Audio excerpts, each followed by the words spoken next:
Dr. Eras Sabtono adalah Unitarian, Arian, bukan Trinitaris. Dr. Eras Sabtono tidak percaya Trinitas Ortodoks, ajaran Irenaeus dari Lyons, dan Tertullianus. Trinitas dari Tertullianus adalah Bapa, Anak, dan Roh Kudus digambarkan sebagai tiga pribadi. Namun keilahian tunggal dipertahankan dengan menekankan bahwa ketiga pribadi itu adalah satu substansi. Substansi itu adalah keilahian itu sendiri. Kata pribadi menggambarkan triplicitas, ketiga Allah. Sedangkan istilah substansi menggambarkan kesatuan, keesaan. Mengenai bukti tiga pribadi dalam ketuhanan, kita baca Matius pasal 3 ayat 16-17 dan Lukas pasal 3 ayat 22. Sesudah dibaptis, Yesus segera keluar dari air dan pada waktu itu juga langit terbuka dan ia melihat Roh Allah seperti burung merpati turun ke atasnya. Lalu terdengarlah suara dari surga yang mengatakan, "Inilah anakku yang kukasihi, kepadanya lah aku berkenan." Dan turunlah Roh Kudus dalam rupa burung merpati ke atasnya. Dan terdengarlah suara dari langit, "Engkaulah anakku yang kukasihi, kepadamulah aku berkenan." Dalam rupa burung merpati, Authorized Version, in a bodily shape like a dove, dalam bentuk tubuh seperti burung merpati. Tiga pribadi yang terpisah dan berbeda terlihat dan terdengar di Matius pasal 3 ayat 16-17 dan Lukas pasal 3 ayat 22. Ketika Yesus satu pribadi dibaptis, Roh Allah pribadi lain terlihat memanifestasikan dirinya dalam bentuk tubuh jasmania seperti burung merpati dan turun ke atasnya. Dan pada saat yang sama, keduanya terlihat oleh mata yang sama di tempat yang sama. Suara Bapa pribadi lain yang berbeda dari Yesus dan Roh Kudus terdengar dari surga berkata, "Inilah anakku yang kukasihi, kepadanya lah aku berkenan." Jika dua pribadi terlihat di bumi dan satu pribadi terdengar dari surga, maka pasti ada tiga pribadi yang terpisah dan berbeda dalam ketuhanan. Lihat juga Yohanes pasal 1 ayat 31-34, di mana kita menemukan bahwa Yohanes tidak mengenal Yesus, tetapi dia mengenal Bapa yang mengutus dia. Yohanes berkata, "Dan aku pun tidak mengenalnya, Yesus satu pribadi, tetapi dia, Bapa pribadi lain yang mengutus aku untuk membaptis dengan air, telah berfirman kepadaku, jikalau engkau melihat roh itu turun ke atas seseorang dan tinggal di atasnya, dialah itu yang akan membaptis dengan Roh Kudus. Dan aku telah melihatnya dan memberi kesaksian, ia inilah anak Allah." Kita telah membahas Trinitas DNA orang Kristen. Selanjutnya, kita membahas 70 kali 7 masa melalui Daniel pasal 9 ayat 24-27. Kita baca kitab Daniel pasal 9 ayat 24-27. 70 kali 7 masa telah ditetapkan atas bangsamu dan atas kotamu yang kudus untuk melenyapkan kefasikan, untuk mengakhiri dosa, untuk menghapuskan kesalahan, untuk mendatangkan keadilan yang kekal, untuk menggenapkan penglihatan dan nabi, dan untuk mengurapi yang maha kudus. Maka ketahuilah dan pahamilah dari saat firman itu keluar, yakni bahwa Yerusalem akan dipulihkan dan dibangun kembali, sampai pada kedatangan seorang yang diurapi, seorang raja. Ada 7 kali 7 masa, dan 62 kali 7 masa lamanya, kota itu akan dibangun kembali dengan tanah lapang dan paritnya, tetapi di tengah-tengah kesulitan. Sesudah ke-62 kali 7 masa itu, akan disingkirkan seorang yang telah diurapi, padahal tidak ada salahnya apa-apa. Maka datanglah rakyat seorang raja, memusnahkan kota dan tempat kudus itu. Tetapi raja itu akan menemui ajalnya dalam air bah. Dan sampai pada akhir zaman, akan ada peperangan dan pemusnahan seperti yang telah ditetapkan. Raja itu akan membuat perjanjian itu menjadi berat bagi banyak orang selama 1 kali 7 masa. Pada pertengahan 7 masa itu, ia akan menghentikan korban sembelihan dan korban santapan. Dan di atas sayap kekejian akan datang yang membinasakan, sampai pemusnahan yang telah ditetapkan menimpa yang membinasakan itu. Daniel pasal 9 ayat 24 membahas 70 kali 7 masa, yaitu 70 kali 7 tahun atas Israel dan Yerusalem untuk menyelesaikan 6 hal. Daniel pasal 9 ayat 24 sampai 27 adalah nubuatan. Ayat 25 sampai 26 telah digenapi. Ayat 24 dan 27 belum digenapi. Daniel pasal 9 ayat 24. 70 kali 7 masa telah ditetapkan atas bangsamu dan atas kotamu yang kudus untuk melenyapkan kefasikan, untuk mengakhiri dosa, untuk menghapuskan kesalahan, untuk mendatangkan keadilan yang kekal, untuk menggenapkan penglihatan dan nabi, dan untuk mengurapi yang maha kudus. Untuk melenyapkan kefasikan, dalam Authorized Version, to finish the transgression, untuk menyelesaikan pelanggaran, untuk menghapuskan kesalahan, dalam Revised Standard Version, to make atone for iniquity, untuk menebus kejahatan, untuk mendatangkan keadilan yang kekal, dalam Authorized Version, to bring in everlasting righteousness, untuk membawa kebenaran yang kekal, untuk menggenapkan penglihatan dan nabi, atau untuk mengakhiri penglihatan dan nabi, dan untuk mengurapi yang maha kudus, Revised Standard Version, and to anoint a most holy place, untuk mengurapi tempat yang maha kudus. Jadi Daniel pasal 9 ayat 24 bisa dibaca seperti ini.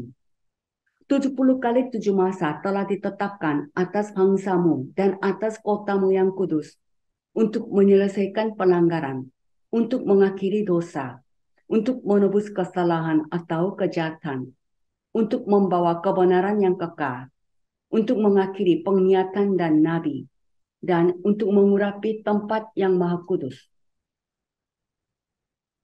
Daniel pasal 9 ayat 25 sampai 26 membahas awal periode pertama 7 minggu untuk membangun kembali Yerusalem setelah pembuangan, yang diikuti periode kedua 62 minggu sejak pembangunan kembali Yerusalem hingga penyaliban Mesias periode 483 tahun.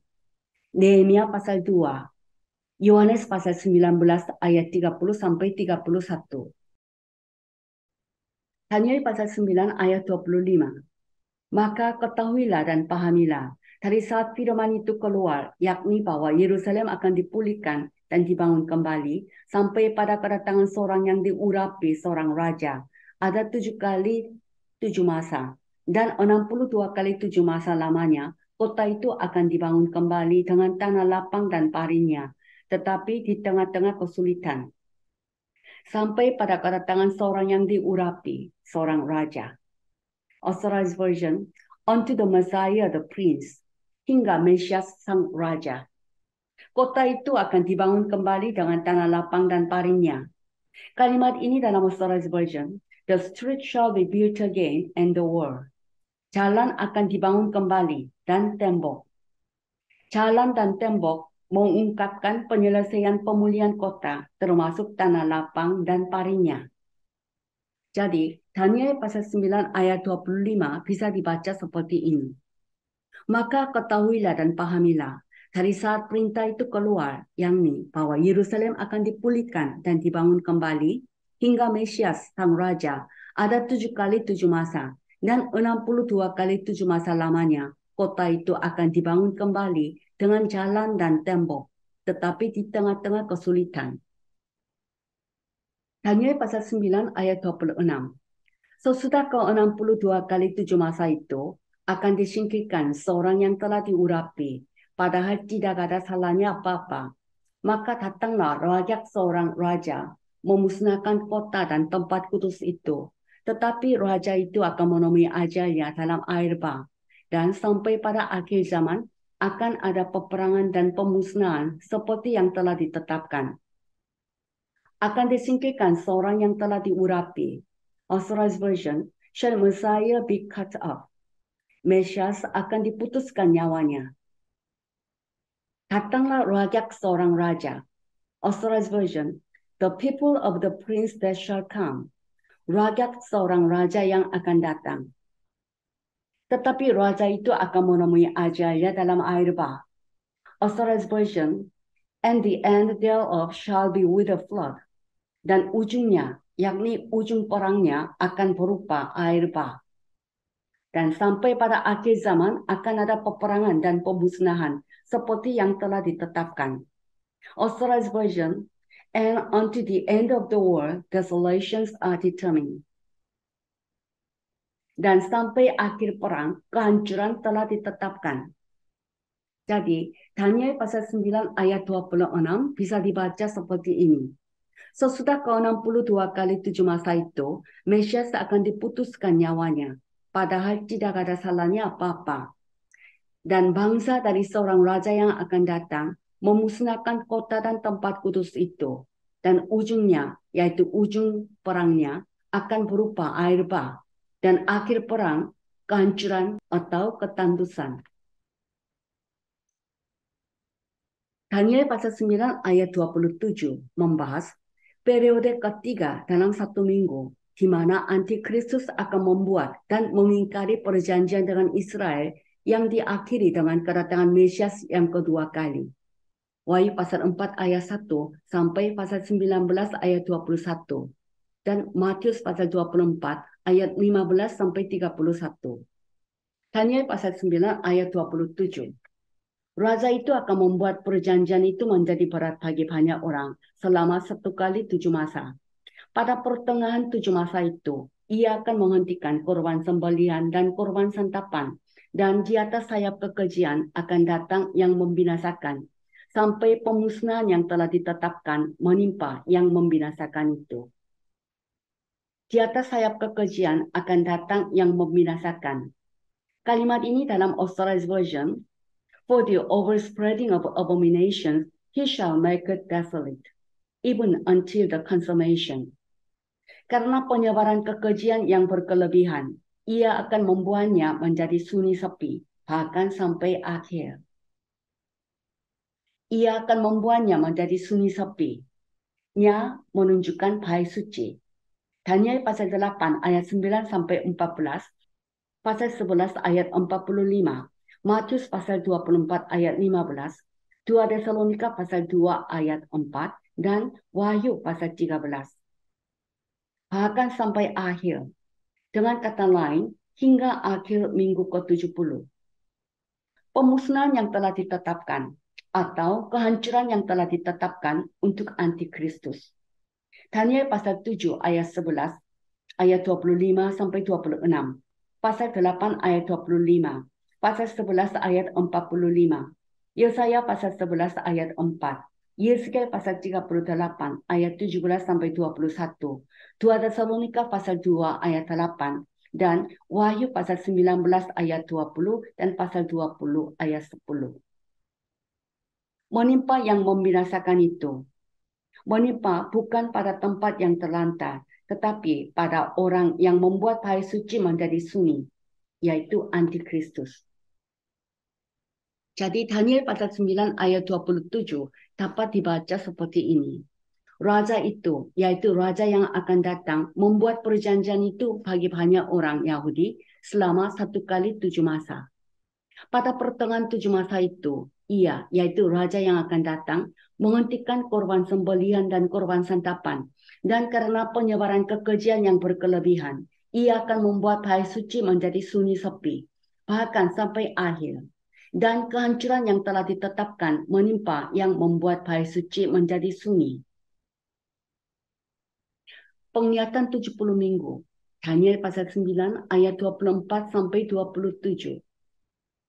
Ungkapan 70 kali 7 masa secara harfiah berarti 70 kali 7 tahun. Jika hari dimaksudkan, itu akan dinyatakan seperti dalam Daniel pasal 10 ayat 2 sampai 3. Tua Daniel yang jawabannya adalah penglihatan ini tidak menyangkut hari, tetapi tahun. Kemudian juga kita tahu dari kitab suci bahwa minggu terakhir dibagi menjadi dua bagian masing-masing 3,5 tahun. Daniel pasal 7 ayat 25, pasal 12 ayat 7, Wahyu pasal 11 ayat 2 sampai 3, pasal 12 ayat 6 dan ayat 14, dan pasal 13 ayat 5. Seluruh periode 77 adalah 490 tahun yang ditentukan atau ditandai terpisah dari tahun-tahun lainnya dan hanya menyangkut bangsamu Israel dan kota sucimu Yerusalem yang didoakan oleh Daniel. Daniel pasal 6 ayat 10 dan pasal 9 ayat 1 sampai 23. 6 peristiwa akan terjadi selama 490 tahun berhubungan dengan Israel dan Yerusalem untuk 6 tujuan. Untuk melenyapkan kefasikan. Dengan kata lain, untuk menyelesaikan, mengakhiri pelanggaran atau pemberontakan. Pelanggaran itu mengacu pada Israel dalam pemberontakannya melawan Allah. Israel gagal menerima Mesias dan diputuskan hubungannya dengan Allah dalam ketidakpercayaan dari perkenanan Allah sebagai suatu bangsa. Israel tidak akan diterima kembali sepenuhnya sampai kedatangan kedua Kristus yang akan meninggikan segala kefasikan dari Yakub dan menyebabkan Israel dilahirkan baru sekaligus. Roma pasal 11 dan Yesaya pasal 66 ayat 7 sampai 10. Dan Yeskiel pasal 36 ayat 24 sampai 30. Untuk mengakhiri dosa, dosa-dosa Israel jika dikumpulkan dalam bentuk materi konkret akan memenuhi seluruh bumi.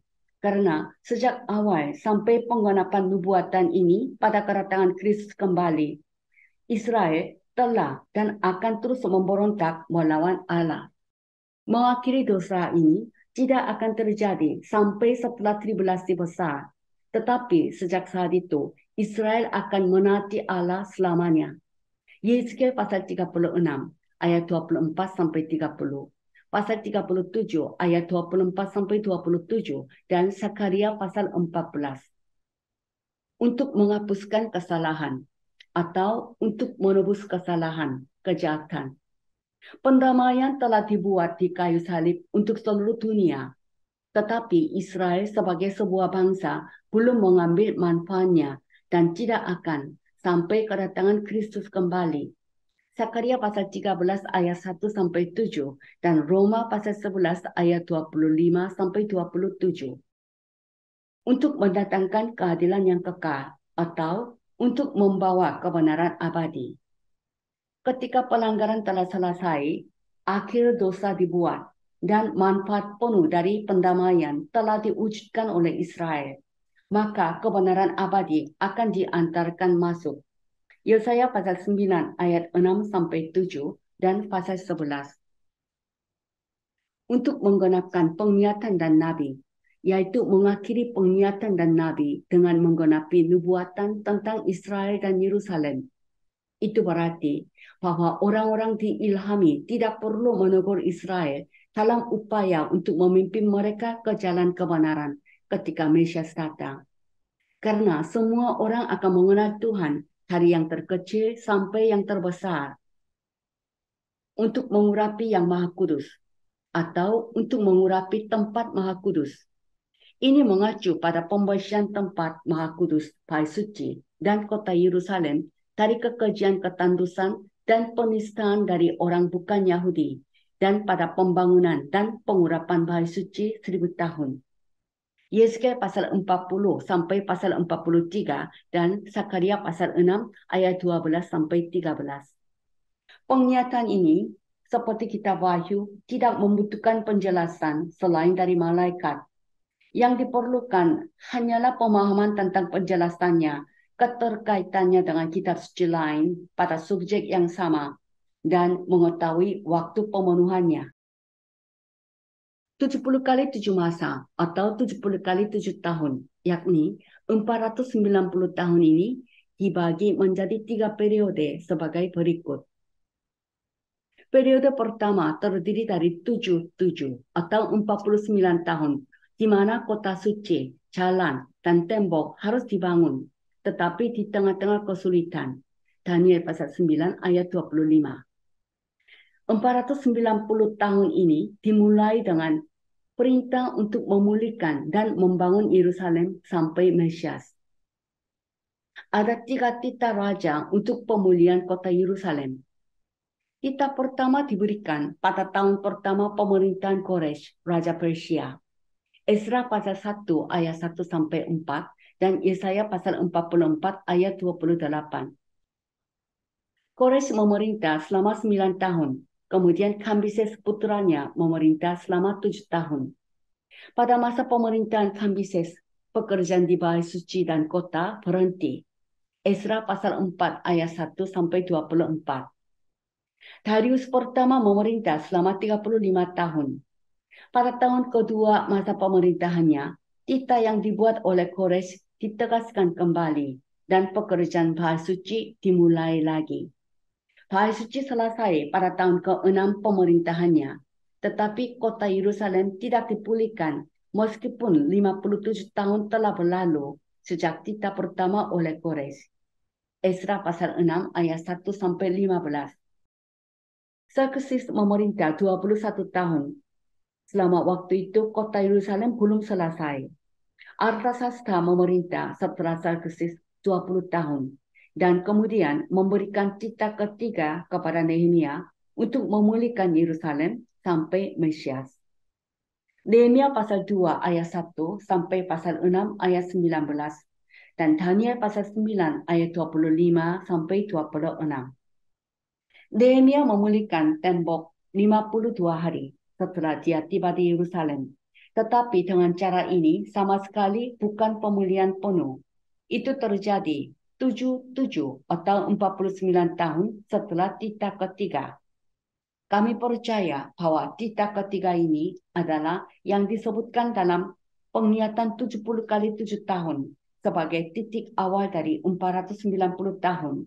Karena 2 titah yang pertama tidak akan menggenapi nubuatan yang membutuhkan tepat 49 tahun untuk pemulihan penuh Yerusalem.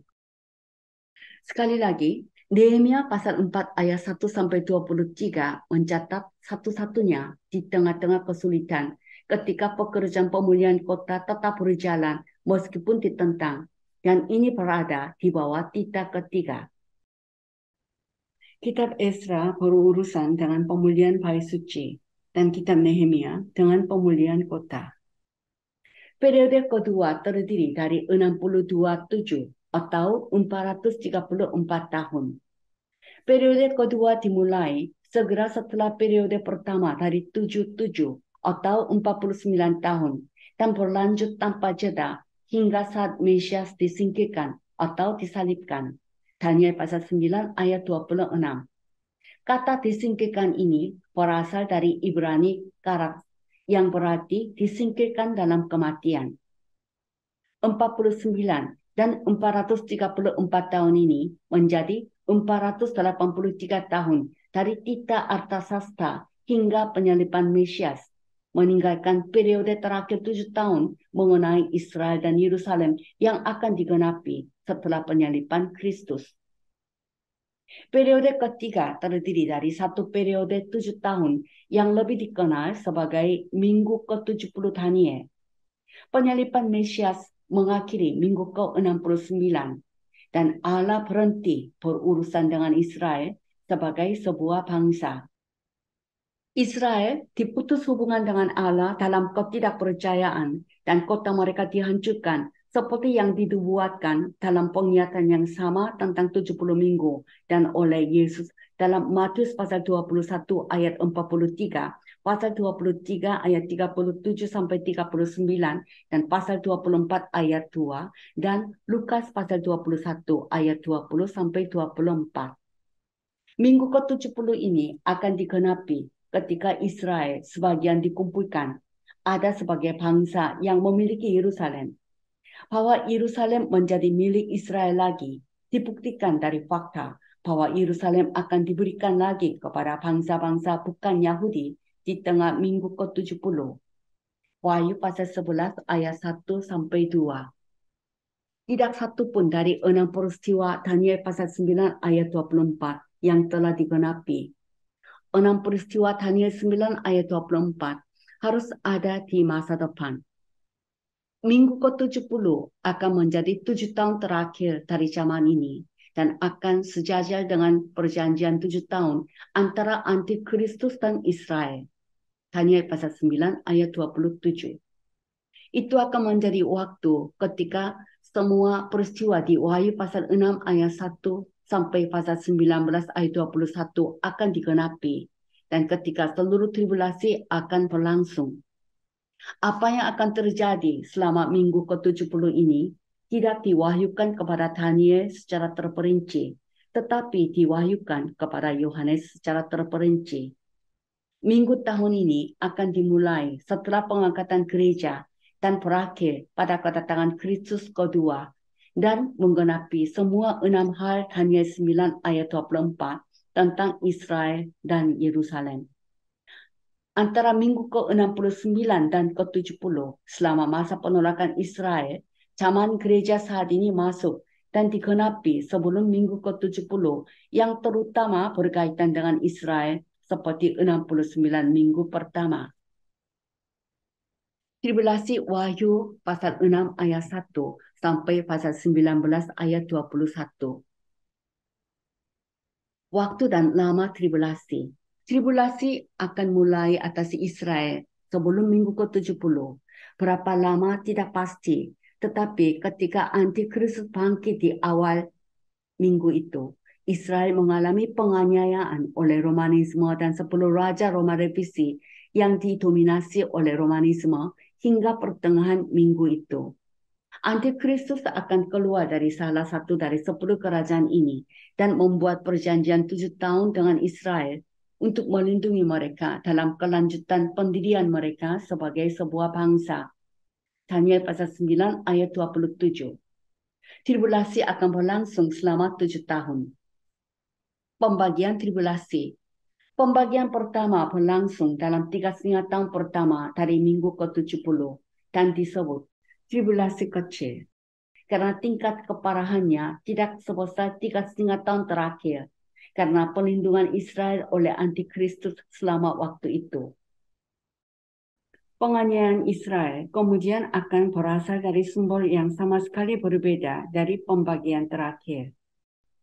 Di tahun-tahun ini, Israel akan dianiaya oleh Romanisme dan 10 raja.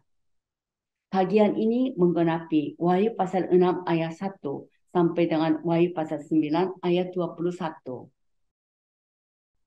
Pembagian terakhir terjadi dalam 3,5 tahun terakhir dari minggu itu dan disebut tribulasi besar karena penganiayaan terhadap Israel akan lebih parah daripada 3,5 tahun pertama. Bagian dari tribulasi ini menggenapi Wahyu pasal 10 ayat 1 sampai dengan pasal 19 ayat 21. Tujuan tribulasi. Tujuan tribulasi adalah untuk menyucikan Israel dan membawa mereka kembali ke tempat di mana Allah dapat memenuhi perjanjian abadinya yang dibuat dengan nenek moyang mereka. Penganiayaan telah mematahkan jiwa Israel berkali-kali sebelumnya, tetapi hanya sebagian dan sementara. Tribulasi ini dibawa Romanisme dan bangsa-bangsa. Dan Antikristus akan melakukannya secara menyeluruh dan permanen. Yeremia pasal 30 ayat 4-7, Sakaria pasal 12 ayat 10 sampai pasal 13 ayat 9 dan pasal 14 dan Matius pasal 24 ayat 21 sampai 22. Sifat tribulasi. Sifat tribulasi dapat dengan mudah dipahami mengingat murka Allah dicurahkan ke atas umat manusia karena kejahatan dan kerusakan mereka yang melebihi zaman Nuh dan Lot. Lukas pasal 17 ayat 22-37, 2 Timotius pasal 3 ayat 1 sampai 12, 2 Petrus pasal 3 ayat 1 sampai 9, dan Wahyu pasal 9 ayat 20 sampai 21, pasal 16 ayat 2 sampai 11. Haleluya. Kita akan mengucapkan doa di bawah perlindungan darah Yesus. Doa di bawah perlindungan darah Yesus. Dalam nama Yesus dan darah Yesus Kristus, saya membubuhkan darah Yesus pada situasi dan masalah ini. Dalam nama Yesus dan darah Yesus Kristus, saya memercikan darah Yesus di rumah saya. Dalam nama Yesus dan darah Yesus Kristus, saya membubuhkan iblis dengan darah Yesus. Saya nyatakan bahwa roh-roh jahat telah menjadi tidak berdaya. Doa dekrit maklumat. Dalam nama Yesus dan darah Yesus Kristus, biarlah roh ketidakpercayaan, roh kecemasan, roh frustrasi, roh keputusasaan, roh penyakit, dan roh kemiskinan yang bekerja pada saya dan anak-anak saya diikat dan pergi. Dalam nama Yesus dan darah Yesus Kristus, biarlah roh ketidakpercayaan, roh penyembahan berhala, roh perpecahan, roh keputusasaan, roh gagal, roh depresi, roh kemiskinan, roh setan yang bekerja di gereja kita dan di Indonesia diikat dan pergi. Dalam nama Yesus dan darah Yesus Kristus, saya membubuhkan darah Yesus yang berharga pada saya, pada suami saya, pada anak-anak saya, pada keluarga saya, dan pada perusahaan saya. Semoga berkat, inspirasi ganda, dan kekuatan penyembuhan datang atas kita. Saya perintahkan dalam nama Yesus dan darah Yesus Kristus, roh game, roh putus asa, dan roh depresi yang menahan anak-anak kita, tinggalkan dengan segera. Dalam nama Yesus dan darah Yesus Kristus, saya membubuhkan darah Yesus yang berharga pada anak-anak saya. Biarlah roh kebijaksanaan datang. Doa menerima Yesus Kristus. Terima kasih Allah Bapa, saya adalah orang berdosa yang telah meninggalkan Engkau. Namun melalui firman hari ini, saya percaya bahwa Yesus bukanlah anak Maria dan Yusuf, melainkan keturunan perempuan yang dinubuatkan dalam Kejadian 3, dan anak Allah yang dikandung oleh seorang perawan yang dinubuatkan oleh Yesaya. Juga saya percaya bahwa Yesus sebagai anak domba Paskah menjadi Kristus dengan menumpahkan darahnya di kayu salib, menjadi nabi sejati yang membuka jalan untuk bertemu dengan Allah. Juga saya percaya bahwa Yesus sebagai anak domba Paskah menjadi Kristus dengan menumpahkan darahnya di kayu salib, menjadi imam abadi yang telah menyelesaikan semua dosa asal saya, dosa nenek moyang dalam keluarga saya, dan semua dosa masa lalu, sekarang, dan masa depan saya. Juga saya percaya bahwa Yesus sebagai anak domba Paskah menjadi Kristus dengan menumpahkan darahnya di kayu salib, menjadi Raja abadi yang menghancurkan kepala Satan dan kuasa kutukan, takdir, dan roh-roh jahat.